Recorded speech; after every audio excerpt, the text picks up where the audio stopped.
بەڵێ ئازیزم، سەرەتا بەناوی خوا ئێستاکە هەر بە کورتی و بە خێرایی شتانێک دەربارە بە بەڕێوەبردن باسەکەین. ڕاستیەکەی ئەکرێ من هەنێشت وەکو سەرەتا باسکەم، لای من وابێ کە لای ئێوە هەمووتان پێی ئاشنان، بەڵام ئێوە ئەتوانن من ڕاگرن و پرسیارکەن بۆ ئەوەی بەسەر مۆزوعەکان نەڕۆین، چونکە هەنێشت هەیە ڕاستەوخۆ لە ناو خودی HR نییە، بەڵام من ئەگەر باسی نەکەم ناتوانم بچمە ناو بابەتەکەەوە. بەڵێ ئازیزان، تەماشایەکی پرۆگرامەکە بکەین.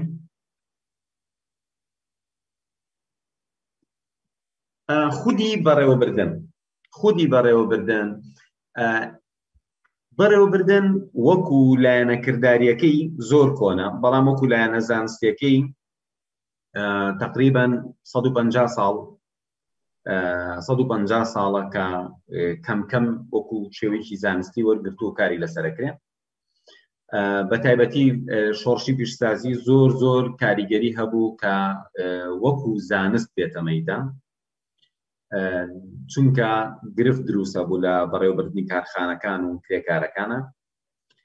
خودی بەڕێوەبردن پرۆسەیەکە کە بەڕێوەبەر لە ڕێی ئەرکەکانی بەڕێوەبردنەوە، کە ئێستاکە ئەڵێم چین لە ڕێی ئەو ئەرکانەیەوە ئەوێ ئامانجەکانی دەستگاکە بێتە دی. واتە کە باز لە بەڕێوەبردنەکەین یەکسەر ئەبێ خەیاڵە بۆچی بڕوە، هەدەفێک هەیە، کۆمەڵێک کەس پێکەوە کارەکەن، ئامانجێک هەیە کە ئەو کارکردنە ئەبێ و ئامانجە بهێنێتە دی.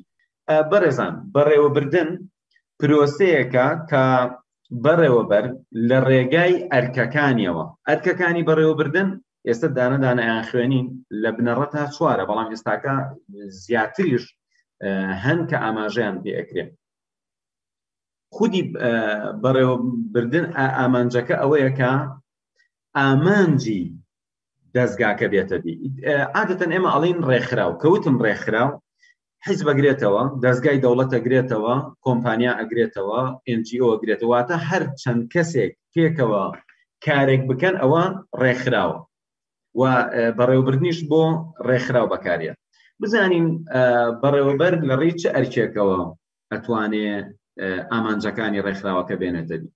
لە ڕێی دانان، ڕێکخستن، پێشڕەوی و سەرکردایەتی کردن یان ئاراستەکردن، چکە کاڵین لیدین بەمانای سەرکردایەتیە، سەرکردایەتی کردن بەمانای ئاراستەکردنیە، بەمانای پێشڕەویکردنی ژێر. تقریبا ئاراستەکردنەکە وشەیەکی ئیداری گونجاوە، کەواتە پلان دابنێ، ڕێکخستن بکە، ئاراستە بکە، کۆنترۆل بکە.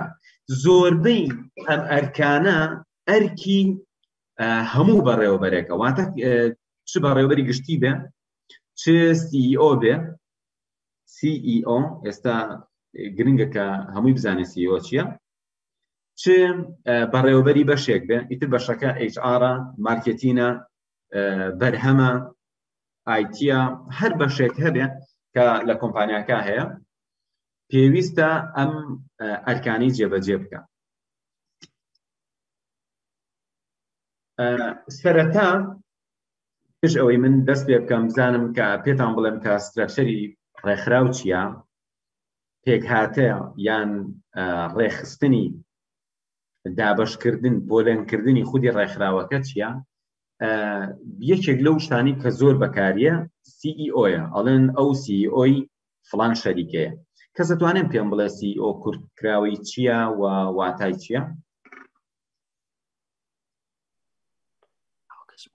بەڵێ بەڵێ فەرموو.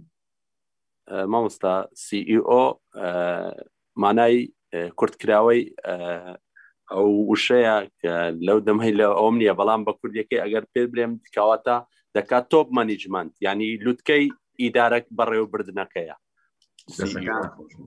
سەلامەتەکانە خۆش بن. ئێمە لە عادەتەن مصطلحی عەرەبی زۆرتر بەکارێ لە کوردستانە، ئەوترێ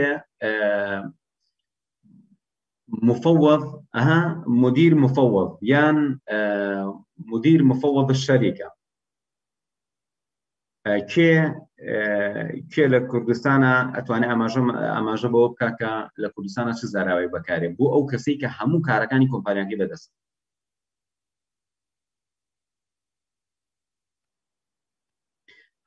وشەکە ئەمەیە چیف ئێکسکیوتیڤ ئۆفیسەر، واتە بەڕێوەبەری یان سەرۆکی جێبەجێکاری، سەرۆکی جێبەجێکار، واتە لە عەرەبیەکە عادەتەن مفەوەز وەرگیراوە کە ئەڵێن CEO ئیتر هەموو شتێکی کۆمپانیاکە بەدەست ئەوە کەواتە بەڵێ کێ ئێوە مداخەلە بکا فەرموو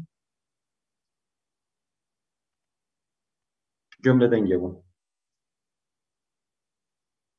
بەڵێ ئێستا تو هەر کۆمپانیاک هەر ڕێکخراوە بێنیتە پێشچاوی خۆت سترەکچەرێکی هەیە. ئەم سترەکچەرە بەم شێوازەیە بەڕێزان، واتە پەیکەری ڕێکخراو لە بەڕێوەبردنە پێوترێ ئۆرگانیزیشنەڵ سترەکچەر. هەموو کۆمپانیا و دەستگایەک بەشێکی هەیە بە ناوی فاینانس یان ئەکاونتی یان فاینانس ئەن ئەکاونتی، واتە دارایی و ژمێریاری. ئێستا بیری لێ بکەرە، ئەمە مەفهومێکی کۆنە.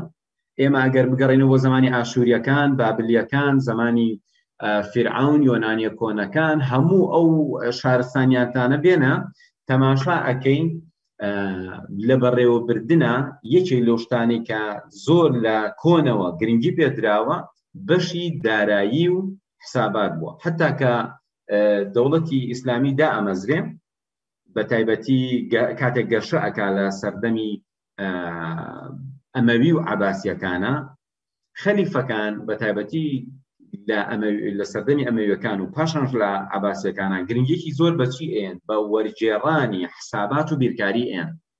یەکسەر پارەیەکی زۆر بۆ وەرگێڕان تەرخانەکەن تاوەکو ئەوەی کە لە یۆنانە هەبووە لە حسابات و بیرکاری هەمووی وەربگێڕێ و ڕاستەوخۆ خلافەتی ئیسلامی کە ئەو هەموو مەنتیقە زۆرانی بەدەستەوە بووە هاتووە بە شێوەیەکی علمی ئەو سەردەما دایڕشتووە کە چۆن حساباتی ئەو هەموو ئەمارەت و ویلایەتە جۆرا و جۆرانە بکرێت کە ئەگەر ئێستاکە تەماشایەکی نەخشەی ئەو کاتە بکەی ئەزانی کە ئەمە کارێکی سەخت بووە. و تەنانەت لە کۆتایی عەباسیەکانە زانستەکان زۆرتر پێشکەوتون و تۆ بیر لەوە بکەرەوە کە ئەگەر کەسێک چوو بێت بۆ ویلایەتێکی کە جاری وا هەبووە دووسێ هەفتەی پێویست بووە بە ئەسر تاوەکو بگاتە ئەوێ، کەواتە ئیدارەکردن لەو سەردەما زۆر سەخت بووە. هاوکات زۆر جار بنەمایەکی زانستی و گرنگ هەبووە لە بەڕێوەبردنە بە تایبەتی حسابات و دارایی بەیتولمال، ئەمانە بە بنەمایەکی علمی و زانستی ڕێکخراوە. کەواتە ئەمە کۆنە هەموو کەسێکیش یەکسەر بیر لەوە ئەکاتەوە کە تۆ بیر لەوەکەیت دوکانەدانی، بیر لەوەکەیتەوە چەندێک تێچێت، کە تۆ بیر لەوەکەیتەوە کۆمپانیادانی، بیر لەوەکەیتەوە بودجەکەی چەندە. کەواتە کۆنترین بەش کە ئێستاکەش لە هەموو دەستگایەکە ئابێ هەبێت فاینانس ئەن ئەکاونتینە. بڵێ کاک نوورەدین. ببوورە مامۆستا، ئەگەر پرسیارێک ئەگەر هەیکەلی شەریکات باز بکەین لەوەی شتەکە ڕوونتر بی، یعنی سەرەتا بچینە ناوەی هەیکەلی شەریکات لە چەند بەش پێک دێ. ئەگەر ئەمە بەشی یەکەمی بوو. بەڵێ بەشی یەکەمی دەتەوێت باسی وەی بکەیت؟ بەڵێ ئەمێ باسی ئەوە بکەم هەر شەریکەیەک لە هەیکەلەکەیان چەند بەشێکی هەیە. یەکێک لە بەشەکان چییە؟ دارایی ژمێریاریە. بەڵێ فەرموو. دەست خۆش بی، زۆر باشە بژیت. کەواتە تۆ لە شەریکەیەکە بەشی یەکەم دارایی ژمێریاریە، مفهومێکی زۆر ڕوونە، هاوکات زانستێکی وردە، یعنی ئەو کەسێک کە ئیشی محاسیبە علمیان خوێندوێتی و ئێستاکەش تەکنۆلۆژیا کارەکەی زۆر ئاسان کردووە. واتە پرۆگرامی تایبەت هەیە کە محاسیبەکان لە شەریکەکانە بەکارهێنن، ئیشەکان زۆر بۆ ئاسان بووە. بەشێکیش هەیە کە ئێستاکە زۆر کاری لەسەرەکرێ، ژمێریاری بە IT، ژمێریاری بە IT، واتە بە تەکنۆلۆژیای زانیاری کاری ژمێریاری شەریکاتەکەم. طبعاً لە بواری ئەکاونتینە تۆکو علم بیخوێنی دوو جۆرمان هەیە. جۆرێک ئەکاونتینمان هەیە تۆ ئەبێت لە شەریکەکە حساباتکەی، ئەم حساباتانە بۆ دەوڵەت ئەبێت، بۆ شوێنە ڕەسمیەکان ئەبێت.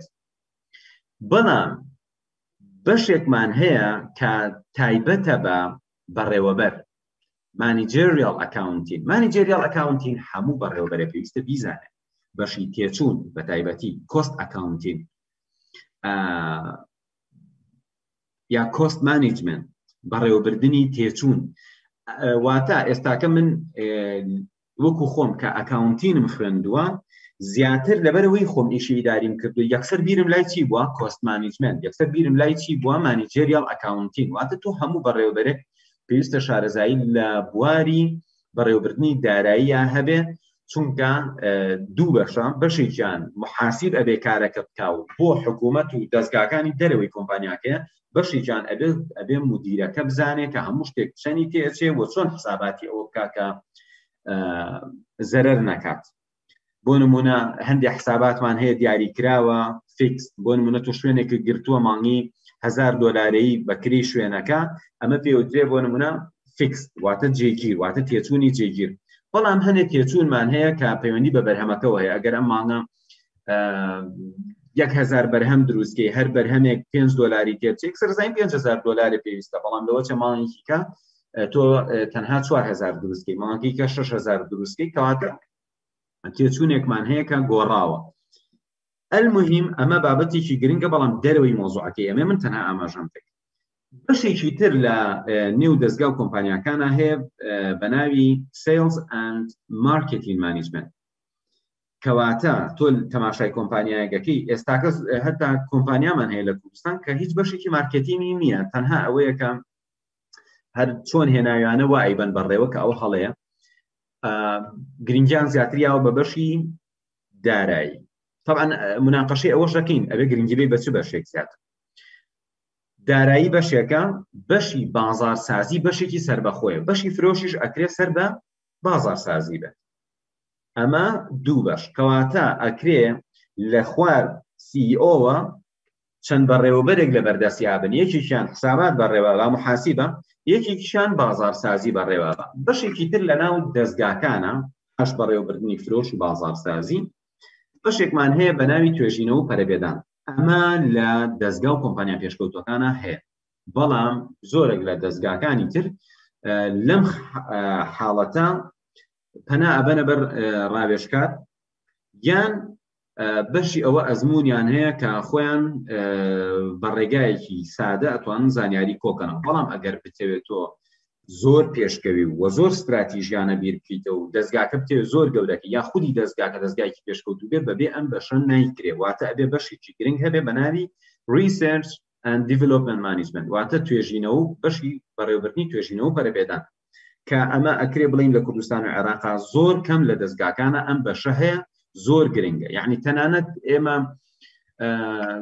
دەستگا حیزبیەکان کە زۆر زۆر پێویستیان بەمەیە ئەبینی ئەمە بەشێکە زۆر گرنگیان پێ نەیاوە، هەر لەبەرەوە حیزبەکان لە بەڕێوەبردنە سیستەمێکی کۆن بەکارێنن و لە ئاستی گۆڕانکاریەکانی شانین بە گەورو بچووکیانەوە، لەبەرچی لەبەرەوەی ئەم بەشەیان نییە و بە شێوەیەکی زانستی نەیانتوانیوە ئەم کارە بکەن.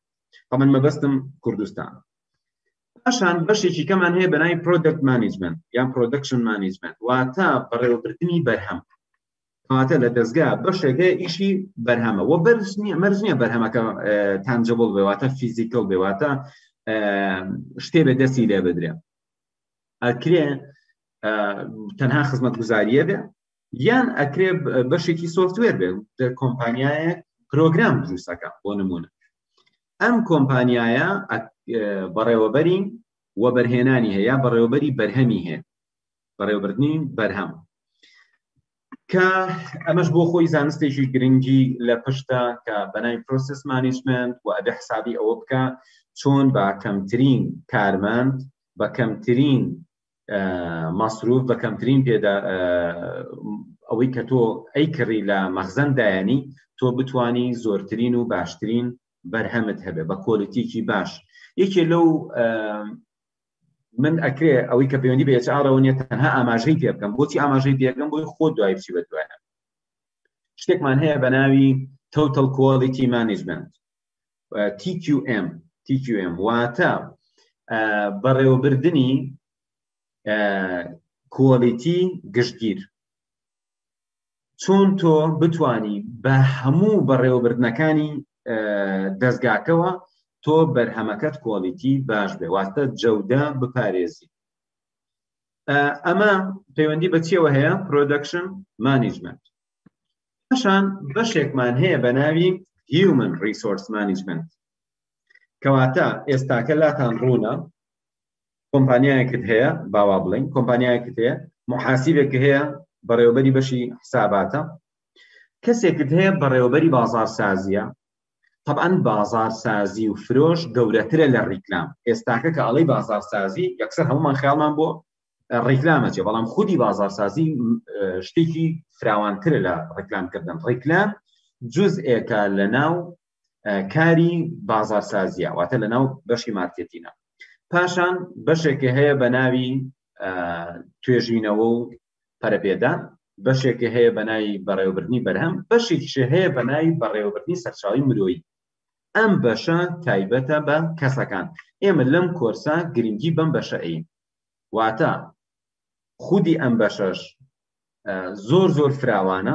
ئێمە پوختەیەک لە بنەما ئەساسیەکان باسەکەین، لەکوێ هەستم کرد ئێوە زۆرتر پێویستانە گرنگی زیاتر بەو بەشانە ئێم کە ئێوە بە پێویستی ئێزانن. بەڕێزان، مەفهومێکمان هەیە، زاراوەیەکمان هەیە کە هەر کەسێک لە بواری بزنس کارەکە ئەبێ ئاشنا بێ بەم زاراوەیە. ئەویش پێ ئەوترێ competitive advantage، واتە میزە تەنافوسیە، واتە جیاکەرەوەی کێبڕکێکاری. چکە کە ئەڵەم جیاکەرەوەی کێبڕکێکاری دامان ڕشتووە بۆی. من لە ئوستازێکم وەرگرتووە، زۆر زەحمەتە بەڕاستی مستەلەحاتی بزنس کەی بە کوردی، بەڵام جیاکەرەوەی کێبڕکێکاری من پێت بڵێم چیە پێچیت ڕوون بێ، واتە تۆ کۆمپانیاکەی تۆ جیا بکەتەوە لە کۆمپانیایەکی تر لە کاتی کێبڕکێیە. تۆ کۆمپانیایەکت هەیە، کاری تۆ دروستکردنی با بڵین دروستکردنی هەر بەرهەمێک بهێنیتە پێشچاوت ئەبێ، یا کاری تۆ بۆ نمونە فرۆشتنی مۆبایلە. کۆمپانیایەکت هەیە کاری تۆ فرۆشتنی مۆبایلە، کۆمپانیای کەش ئەو کارە ئەکەن، چی تۆ جیا ئەکاتەوە لەو؟ چی وا ئەکا ئەو نەتوانێ کۆپی تۆ بکە، چی وا ئەکا ئەو نەتوانێت بە ئاسانی منافەسی تۆ بکە. بۆ نمونە کۆکاکۆلا، ئەمە چونکە تانجەبڵە، شتەکە یەکسەر لە بەرچاوتە و تۆ ئەیبینیت.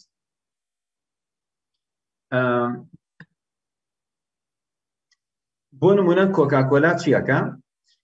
خواردنەوەیەک دروستەکە، و هەرم خواردنەوەیە کۆمەڵە بەرهەمی جۆراوجۆری هەیە تۆز گۆڕانکاری تا کردوون، بەڵام مادەیەک بەکارێنێ لەم خواردنەوەیە کە منافیسەکانی ئەو کەسە ئەو کۆمپانیانی تر کە خواردنەوە دروستەکەن ناتوان بە ئاسانی بزان کۆکاکۆلا چ مادەیە بەکارەهێنێت. واتە بەو مێژوە دوور و درێژە ئێستا ناتوانن منافەسەی کۆکاکۆلا بکەن.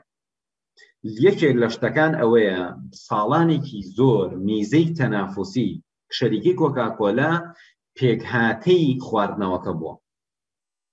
بۆ نمونە ڕێد بوڵ پێکهاتەیەک هەیە لە خواردنەوەکە، شەریکەیەکی ترکە ئەو خواردنەوانای دروستەکاتە بۆ تاقەن ناتوانێت بە ئاسانی منافەسەی ڕێد بوڵ بکە. بۆ نمونە تایگەرمان هەیە، یان تۆ ئێستاکە نمونەی مۆبایل کە هەمومان بەکاری هێنین و لەوە هەرێکێک لە ئێمە تا ئێستا 4-5 دانەی کڕیرە. مۆبایل شەریکی سامسۆن لەگەڵ شەریکی ئاپڵ، بۆ نمونە ئاپڵ چێ پێمەڵێ میزەی تەنافوسی ئاپڵ چییە؟ بۆچی لە عالەمە شەریکەیەک نییە بێت بە ئاسانی منافەسەی ئاپڵ بکات؟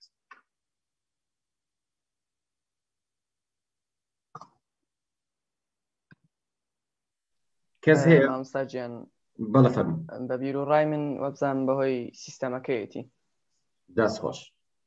کەواتە نەوعیەتی سیستەمی ئاپڵ وای کردووە لە جیاکەرەوەی کێبڕکێکاری ئەو سیستەمەکەیەتی. تۆ ئەگەر سیستەمەکەی ئەو کۆپیکەی نابێت، بۆ نمونە داوا لەسەر قەی دەکات. تەنانەت ئەگەر شەریکەیەک بۆ نمونە سامسۆن یەک فکری لەوە بردبێ، ئەوە لە دادگای نێودەوڵەتی سزا دراوە. یان زۆر بە ئاسانی ئەمریکا پار بڕیاریە کە زەرەر با لە هواوی بەهۆی ئەو پرۆگرامی کە هواوی بەکارێنا کە ئەندروید و چی لێکرد وای لێکرد کە پاشەکشەی پێ بکە ئەوان ناچار بوون جارێکی کە شتێکیکە دروستکە یان خودی نۆکیا لە زمانی تەلەفۆناتە یا مۆتۆرۆلا ئەمانە توانیان منافەسەیەکی زۆر باش بکەن و خەڵک نەتوانێت بە ئاسانی منافەسەی ئەوانی پێ بکرێت یەکێک لەو شتانی نۆکیا زۆر گرنگی پێ ئەیە شەحن بوو لەگەڵ بتەوی مۆبایلەکە بەڵام بەداخەوە نۆکیا بەشی چی لاواز بوو بەشی ئەو بەشەی کە ئێستا ئاماژەم پێکرد توێژینەوە و پەرەپێدان لاوازی لە بەشی توێژینەوە و پەرەپێدانە وای کرد نۆکیا شکستێکی گەورە بخوا و پاشەکشە بکە لە بازاڕە لە کاتێکان کاتێ نۆکیا هەبوو ئەمانی تر یان نەبوون یا زۆر لاواز بوون نۆکیا بەس بیری لەوە کردبوویەوە کە میزەی تەنافوسی ئەو چی بێت بتەوی مۆبایلەکان و باتری بێت بەڵام بەهۆی پێشکەوتن و گۆڕانکاریەکانەوە شەریکەیەک هەو بتوانێت شاشەیەکی گەورەتر دروست بکە باتریەکەشی باش بێ یەکسەر کێ زەرەری کرد نۆکیا زەرەری کرد واتە ئەگەر ئەم شەریکەیە بەهاتایە بەردەوام دیراسی بکردایە بزانێت گۆڕانکاریە تەکنۆلۆژیەکان بەرەوکوێ ئەڕۆن خەڵک لەمە دوات چی ئەوێ چ مواسەفاتێک گرنگە ئەو ئەبێ چی بکە بۆ ئەوەی میزەی تەنافوسی خۆی بپارێزێ وای لێ بەسەر ناهات کە شەریکەیەک ئێستاکە ئەگەر بڕۆن مێژووی فرۆشی مۆبایل تەماشا بکەن نۆکیا ڕۆڵێکی زۆر گەورەی بینی یعنی بە ئاسانی جۆرێکی دروستە کردو بە ملیۆنەهای لێ ئەفرۆشا لە جیهانە داهاتێکی زۆر خەیاڵی هەبوو بەداخەوە لە دەستیە کە پەیوەندی بە چیەوە هەیە بە میزەی تەنافوسیەوە هەیە بەڕێزە بەنسبەت ئەمەتان لەبیر نەچێت چونکە ئەمە زۆر گرنگە بە درێژایی ئەم کۆرسە competitive advantage واتە قازانج بەڵام لە ئینگلیزی و عەرەبیەکە مانە ئەسڵیەکە وەرگیراوە واتە جیاکەرەوە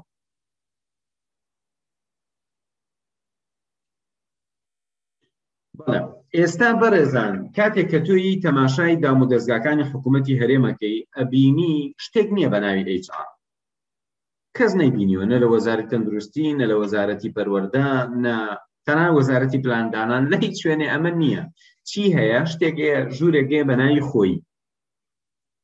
خۆیی یان پێرسۆنێل مانیجمنت ئەمە زۆر کۆنە واتە سیستمی ساڵی شەستەکانە لە سیەکانەوە بەرەو شەستەکان لە سیەکانەوە بەرەو شەستەکان و تاکو هەفتاکان ئەمە شتێک بووە بەم شێوازە کەسەکانیان بەڕێوە بردووە تو ئەگەر بێنیتە پێشتاوی خۆ ڕۆژە چوبی بۆ خۆیەکێ لە ئەم بەڕێوەبەرایەتیانە بۆچی بووە بۆ نقل بووە بۆ بابەتی معاش بووە بۆ